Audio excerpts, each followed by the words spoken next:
피의 반란. 유인원들이 왕에게 맞서 봉기하다.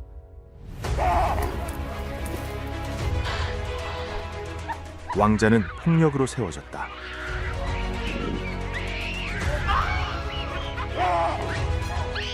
하지만 공포가 사라지면 무리 자체가 칼날이 된다.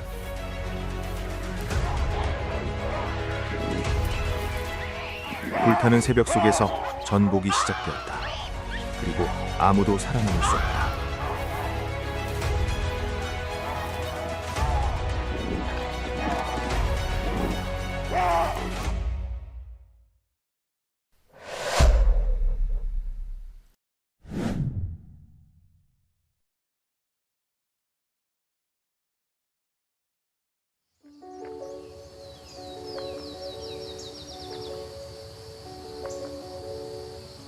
세렝게티의 방위투성이 언덕 위로 태양이 떠오르고 첫 햇살이 먼지로 뒤덮인 마른 풀밭을 뚫고 들어온다.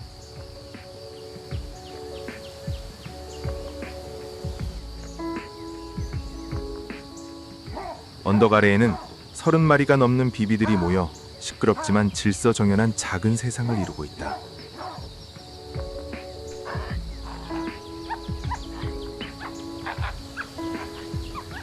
그들은 이 지역에서 가장 큰 무리인 마브노 무리이며 짙은 회색 털에 뺨에서 목까지 이어지는 오래된 흉터를 가진 거대한 우두머리 수컷 보로가 이끌고 있다.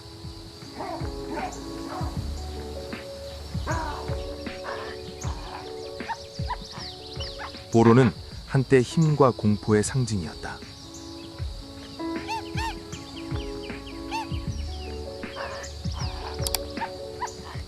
그의 포호 한 번이면 무리 전체가 침묵에 잠겼고 그의 팔 한 번 휘두름은 젊은이들을 떨게 하고 무릎을 꿇게 만들었다.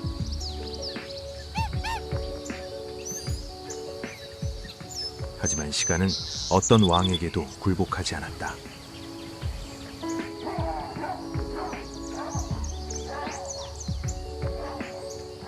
세월은 보로의 발톱을 닳게 하기 시작했다.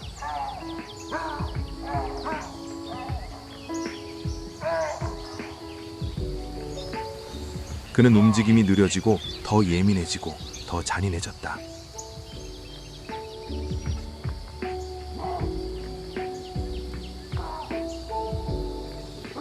암컷들은 더 이상 번식기에 그를 찾지 않았다.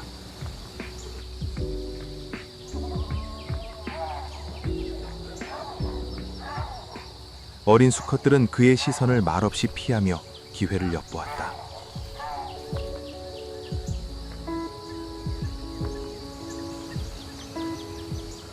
보로가 폭력으로 쌓아올린 질서 속에는 작은 균열들이 조용히 벌어지고 있었다.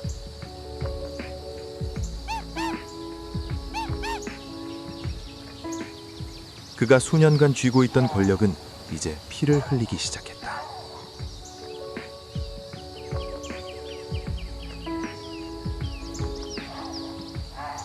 고개를 숙인 그들 사이에는 다른 시선이 있었다.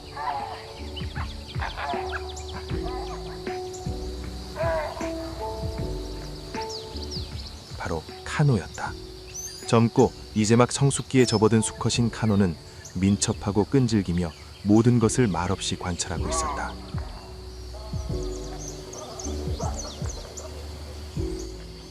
그는 포호하지도 도발하지도 않았지만 그의 눈에는 보로가 잃어버린 무언가가 있었다.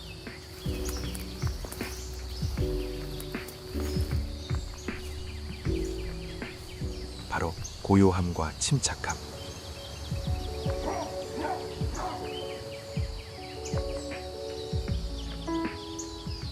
보로가 화를 낼 때마다 카노는 멀리 떨어져서 다친 암컷들을 조용히 도왔고 어린 수컷들에게 먹이를 나눠주었다.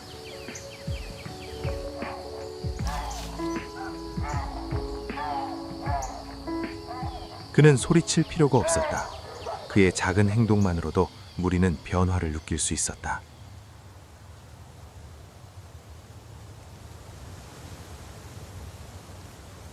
어느 무더운 아침 한 암컷이 강득에 서 있었다. 카노가 다가왔다. 그는 몸을 낮추지도 물러서지도 않았다.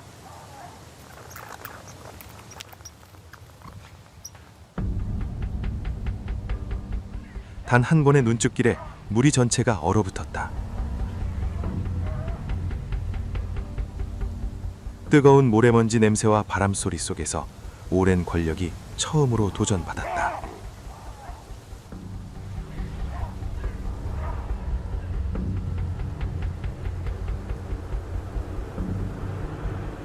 보로는 포호하며 앞으로 뛰어올랐다.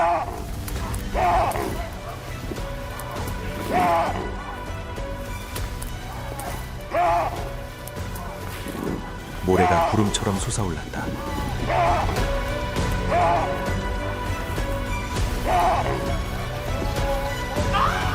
카노는 첫 번째 공격을 피하고 강력한 밀치기로 반격한 후 물러섰다.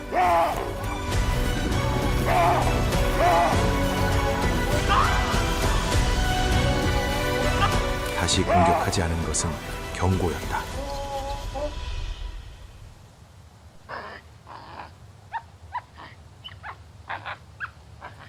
무리 전체가 침묵에 잠겼다.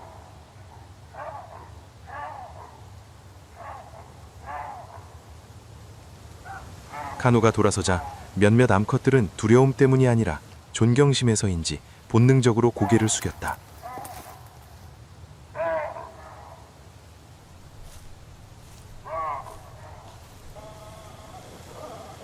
바로 그 순간 보로의 왕권이 흔들리기 시작했다.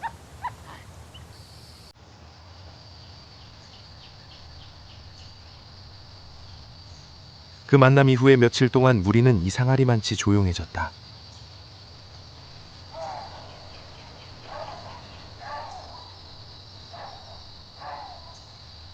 바위 투성이 빗달기를 가로지르는 포호 소리도 격렬한 싸움도 더 이상 들리지 않았다.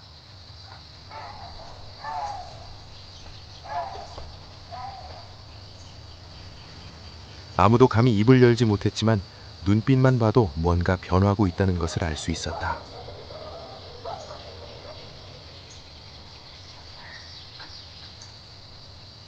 한때 보로에게 도전했던 카노는 더 이상 대결을 원하지 않았다.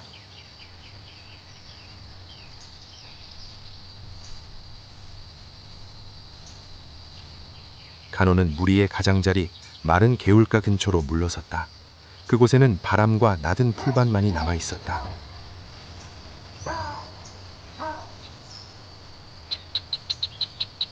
멀리서 카노노 참탈자의 눈이 아닌 권력은 송곳이 아닌 신뢰로 심어야 한다는 것을 아는 자의 눈으로 관찰했다.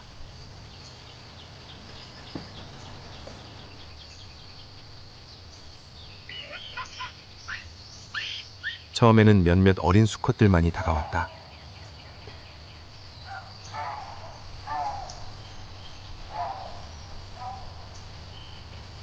그들은 탐색하듯 음식 조각을 가져왔다.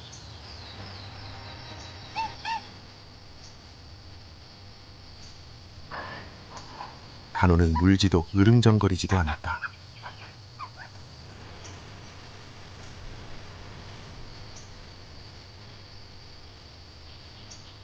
그저 가만히 있어서 고개를 살짝 끄덕였다. 그 다음 자기 몫을 둘로 나누었다.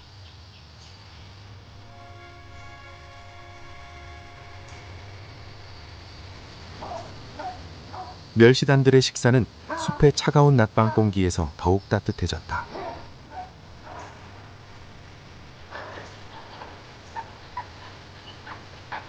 카노는 보로에게 없었던 것을 활용할 줄 알았다. 바로 친밀감이었다.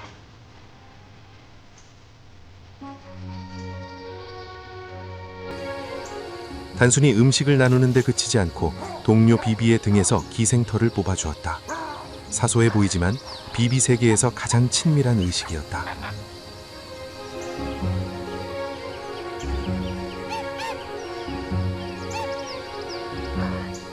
카노의 손이 다른 비비의 등에 닿을 때면 부드러운 으릉정거리는 소리가 울려 퍼졌다. 그것은 신뢰의 소리였다.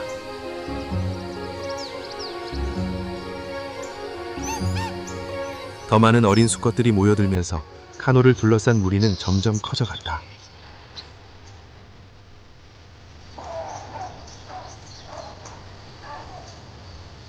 매일 밤 그들의 으릉정거리는 소리는 마치 새로운 무리가 조용히 형성되는 심장박동처럼 규칙적인 리듬을 이루었다.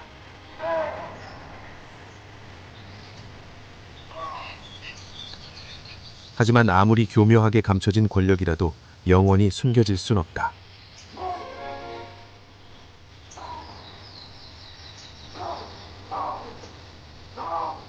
변화의 기운은 바람보다 빠르게 퍼져나간다.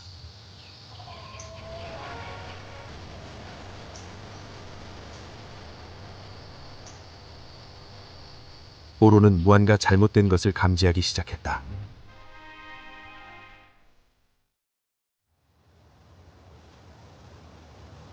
어느 피곤한 오후, 하늘이 갑자기 칙칙한 회색으로 물들었다.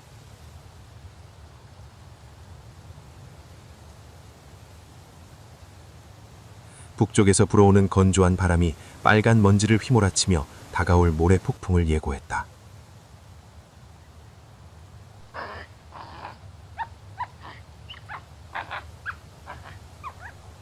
원숭이들은 공포에 질렸다. 어린 원숭이들은 울부짖었고 암컷들은 몸을 움츠려 피난처를 찾았다.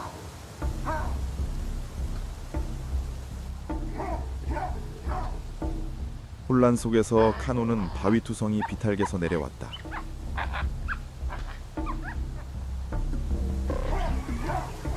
보로는 이를 알아채고 분노에 찬 포효를 내질렀다.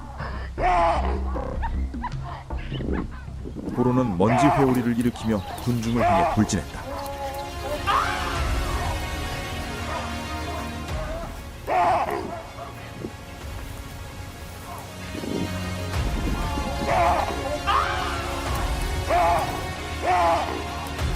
카노는 물러서지 않았다.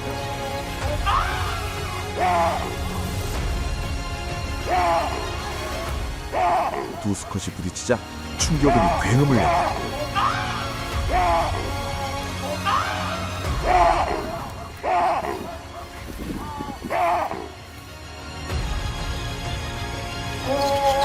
강력한 충격에 보로의 묵직한 몸이 휘청거렸다.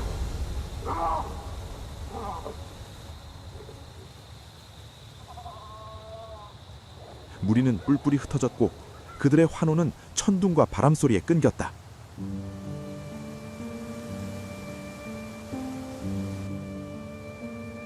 전투는 단 몇 분밖에 지속되지 않았지만 무리에게는 마치 한 시대가 무너지는 듯한 느낌이었다.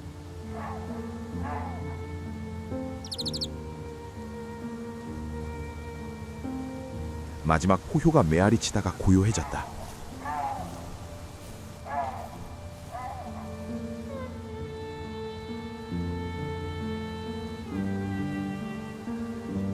붉은 모래가 거대한 숨을 헐떡이는 보로의 몸을 덮었다.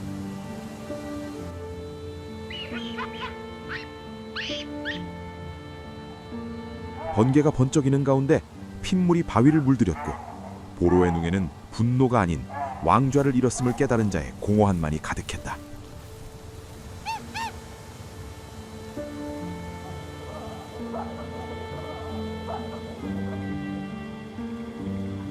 무리는 침묵에 잠겼다.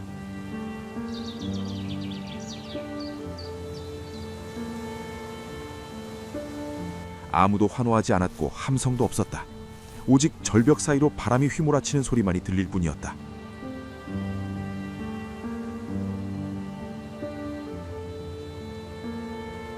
카노는 숨을 헐떡이며 옆구리에서 피가 흘러내리는 채로 그 자리에 서 있었지만 그의 시선은 쓰러진 보로의 몸에서 떨어지지 않았다.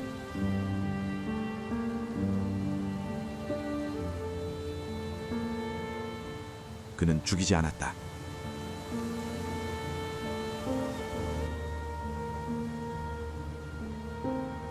그것은 돌아서서 두 세대 사이의 공허함을 남겼다.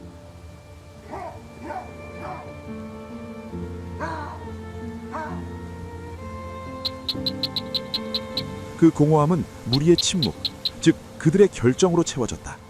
지도자가 바뀐 것이다.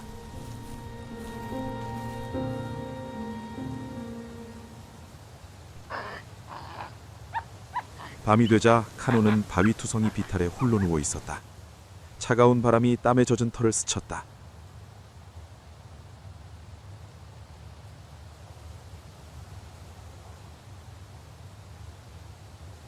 권력은 손에 들어왔지만 그의 마음속에는 공허함만이 남아 있었다.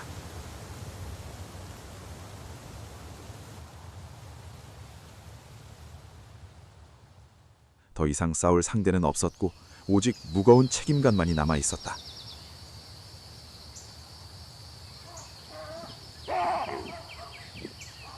보로는 언덕을 내려갔다.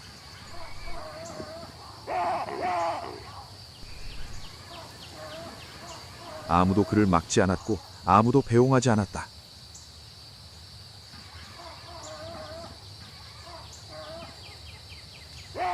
오직 독수리들만이 불타는 듯한 붉은 하늘을 배경으로 멀리서 그를 지켜보았다.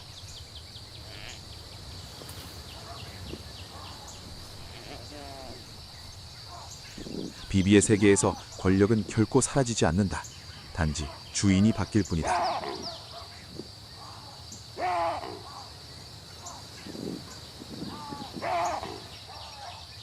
전투 후 바람이 잦아들었다.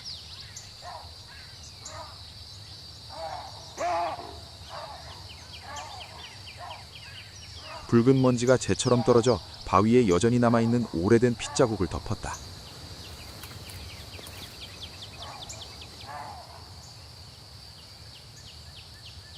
무리의 숨소리는 점차 정상으로 돌아왔고 느려지다가 따뜻해졌다.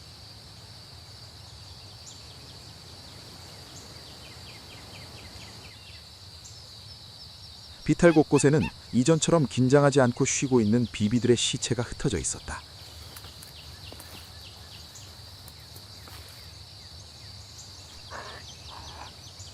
암컷들은 서로 바짝 붙어 앉아 털을 고르고 형제들의 어깨에서 기생충을 떼어주었다.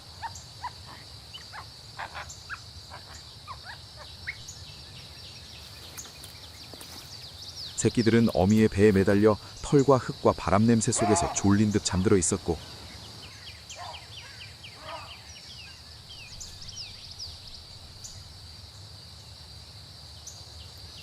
어린 수컷들은 옆으로 누워서 동료들이 진드기를 떼낼 수 있도록 등을 내밀었고 가끔씩 폭풍 후의 고요함처럼 부드러운 가르랑거림을 내질렀다.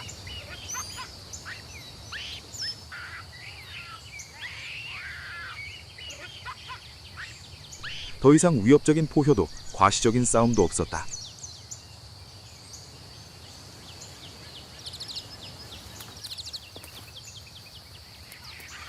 오직 털 고르는 소리, 숨소리, 그리고 노란 풀밭을 스치는 바람 소리만이 들릴 뿐이었다.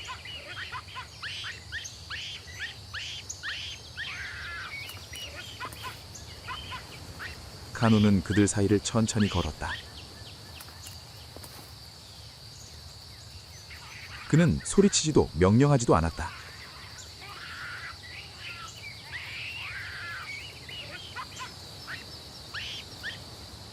그저 아침에 캐낸 뿌리 몇 조각을 내려놓고 잘 익은 열매를 무리에서 가장 나이 많은 암컷 쪽으로 밀어주고 어린 새끼들이 다가와 그의 발과 또아를 만져도록 했다.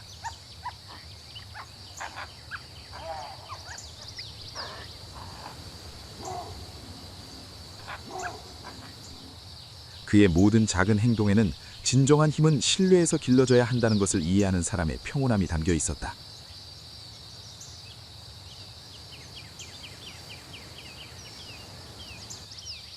그의 발걸음 아래 무리는 점차 예전의 리듬을 되찾았고 이전보다 훨씬 더 평화롭고 끈끈한 모습이었다.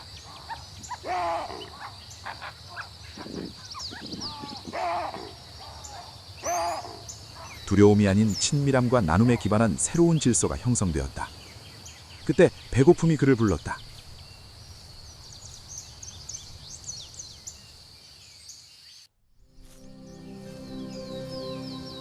처음에는 찌는 듯한 한낮의 더위 속에서 희미하게 꼬르륵 소리였는데 바람에 전투의 피사 냄새가 흩어지고 바위와 풀의 건조하고 매끈한 냄새만 남자 그 소리는 점점 커졌다.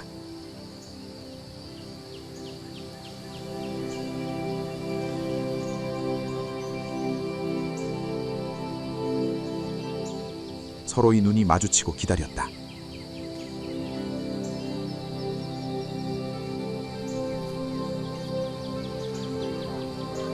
카누는 낮은 바위 위에 똑바로 서서 무리를 훑어보았다.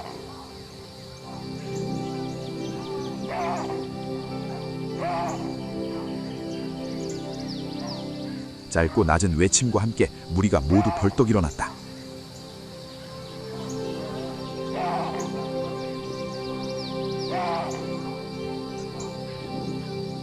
무리는 바위투성이 언덕을 내려와 풀밭이 무성한 비탈길로 대형을 유지하며 이동했다. 두 마리의 어린 수컷이 정탈경처럼 앞장서고 암컷들은 새끼를 가운데에 업고 가장 나이 많은 수컷은 덤불을 주시하며 뒤를 지켰다.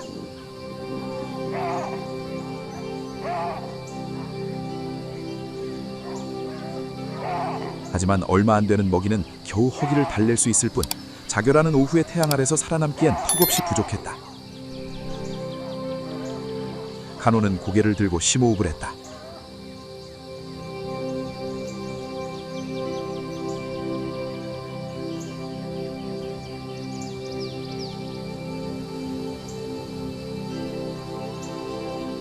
바람에 실려온 신선한 우유 냄새, 어린 먹이 특유의 살콤하고 향그러운 냄새가 풍겼다.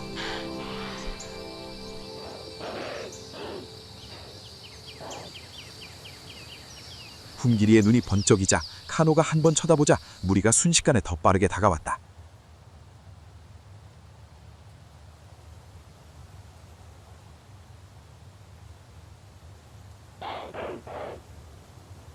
카노는 꼬리를 치켜들고 고개를 살짝 흔들었다. 이 무언의 신호는 순식간에 펴졌다.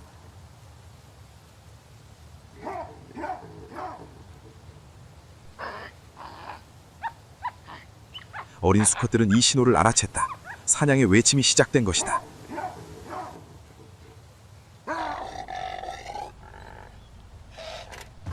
발걸음을 옮길 때마다 희미한 바스락거리는 소리만 들렸고 눈은 커지고 동공은 빛을 더 잘 포착하기 위해 수축했다.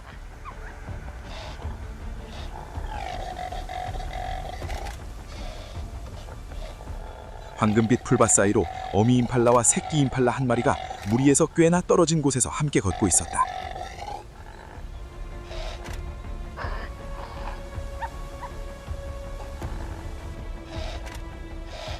본능적으로 뒤엄을 느낀 어미가 고개를 돌렸다.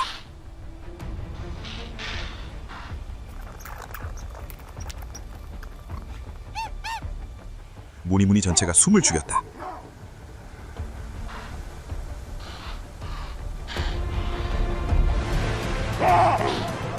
새끼를 잃은 암컷이 위협듯이 앞으로 달려드자 새끼 임팔라는 비틀거리며 앞으로 도망쳤다.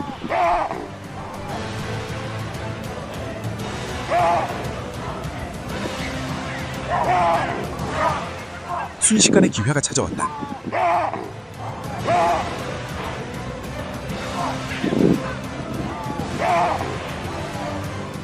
카누는 속도를 높였고 정확하고 강력한 돌진을 시작했다.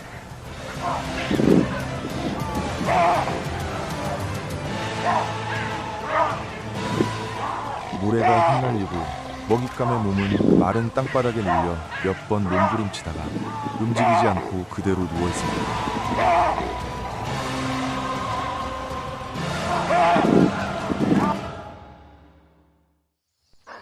무리 중 누구도 달려들어 자기 몫을 차지하려 하지 않았다. 모두 둘러서서 기다렸다.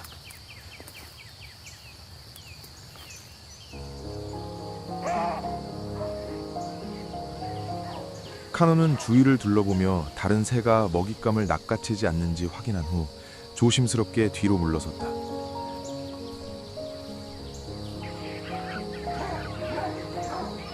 암컷이 먼저 나서서 가장 부드러운 부분을 뜯어내 천천히 씹은 다음 새끼들에게 밀어주었다.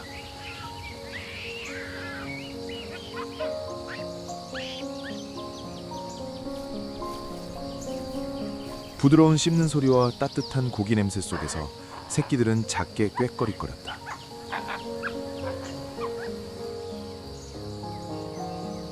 무리 전체가 눈으로 미소 짓는 듯했다.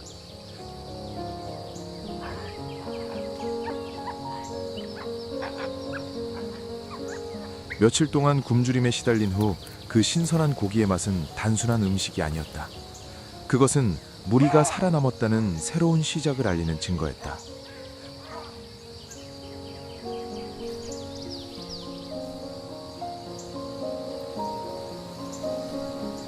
텅 빈 배는 채워졌다.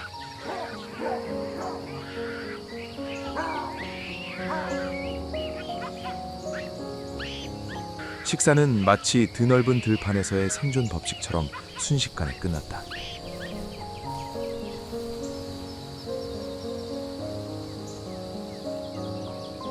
하얗게 빛나는 하늘을 배경으로 두 마리의 독수리가 높은 곳에서 원을 그리며 날뛰기 시작했다.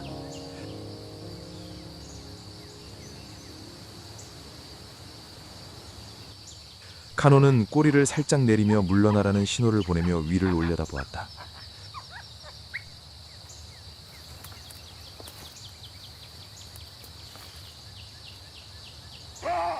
무리는 먹이탈을 재빨리 떠나 바위 투성이 언덕을 향해 질서정연하게 이동했다.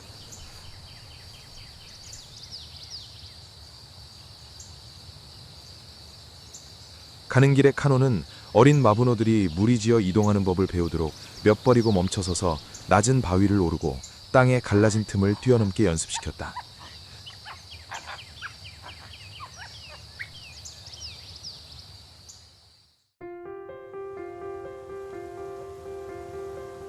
해질녘이 깊어지고 마지막 햇살이 멀리 아카시아 숲을 붉게 물들이자 마부노 무리는 오래된 언덕 꼭대기에 모여 깊은 보랏빛 하늘 아래 조용히 서로에게 기대어 누웠다.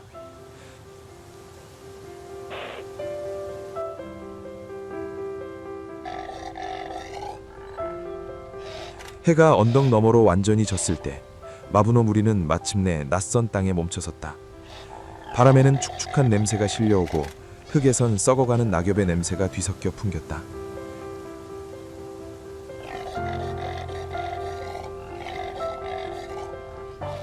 긴 여정 끝에 어린 새들은 먼저 뛰쳐나와 키 큰 풀밭에서 뛰어놀고 낮은 바위 위로 뛰어오르며 피로를 잊은 듯했다.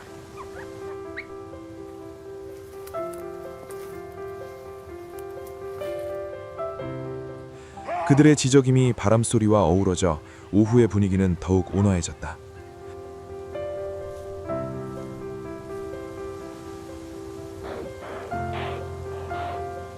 카노는 멀리서 차분하지만 경계하는 눈빛으로 그들을 지켜보았다.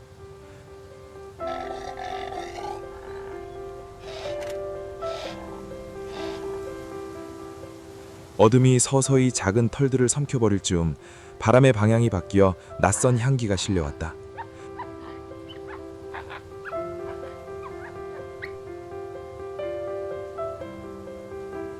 숲 밑에서 바스락거리는 소리가 들려오다가 마치 무언가 기다리는 듯 곧 정력이 흘렀다.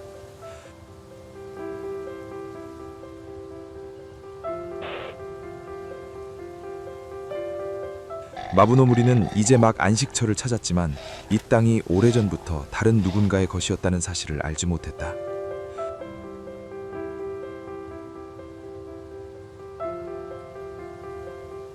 멀리 지평선 너머로 먹구름이 몰려오기 시작했다.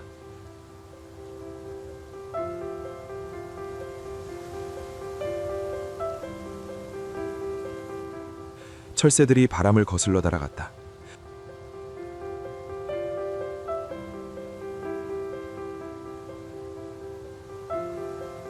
마치 자연 자체가 다가올 일을 예감하는 듯했다.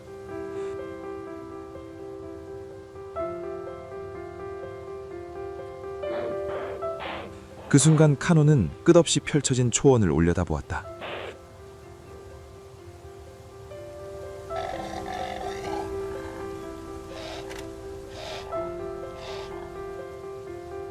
그곳은 낯선 땅일 뿐만 아니라 그가 한 번도 경험해보지 못한 도전이었다. 한때 왕에게 반역한 무리를 이끌어야 하는 임무였다.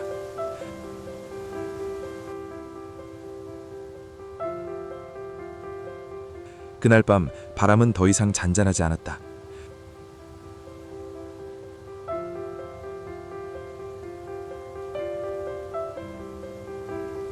그리고 앞으로 펼쳐질 비비들의 여정은 이제 막 시작되었을 뿐 발걸음마다 그림자 속에 도사리고 있는 위험이 도사리고 있었다.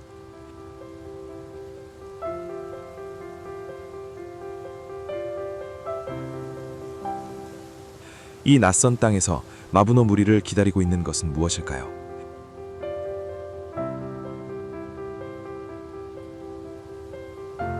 댓글에 여러분의 예상을 남겨주세요.